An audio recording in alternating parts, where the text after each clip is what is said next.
Hello bachcho, let's see this question.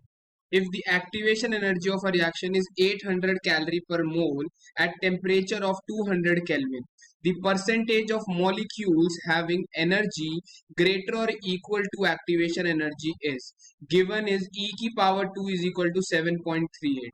Option 1 2.7%, option 2 13.5%, option 3 25% and option 4 1.35%. अब इस question को समझने के लिए पहले हम एक इम्पॉर्टेंट की कॉन्सेप्ट को यहाँ पे समझेंगे। तो यहाँ पे अगर हमें पता है कि अरीनियस इक्वेशन जो होती है वो हमें ये बताती है कि टेम्परेचर को चेंज करने से रेट कांस्टेंट के ऊपर क्या इफेक्ट होता है।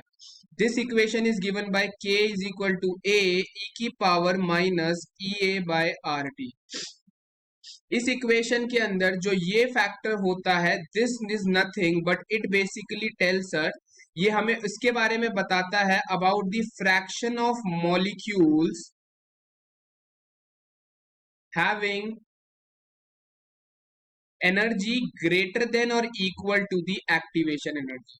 तो ये हमें क्या बताता है कि फ्रैक्शन ऑफ मॉलिक्यूल जिनकी एनर्जी एक्टिवेशन एनर्जी से इक्वल या ग्रेटर है वो हमें इस टर्म से पता चलता है। तो अगर हमें अब ये फ्रैक्शन निकालना है तो हमें e की power minus E A by R T की वैल्यू यहाँ पे निकाल के लेके आनी है। तो अगर हम ये वैल्यू निकालने की कोशिश करते हैं, हमें एक्टिवेशन एनर्जी जो दी हुई है वो 800 कैलोरी पर मोल है, आर की वैल्यू कैलोरी में होती है 2 और टेम्परेचर हमें दिया हुआ है 200 केल्विन। तो ये आ रहा है e की पावर माइनस 2। यानी अगर हम फ्रैक्शन ऑफ मॉलिक्यूल्स के बारे में बात कर रहे हैं तो वो आ गया 1 बाय ई की पावर 2 और e की पावर 2 की वैल्यू हमें दी हुई है 7.38। अब हमें क्या पूछा गया है, यहाँ पे हमसे पूछा गया है परसेंटेज ऑफ मॉलिक्यूल्स के बारे में।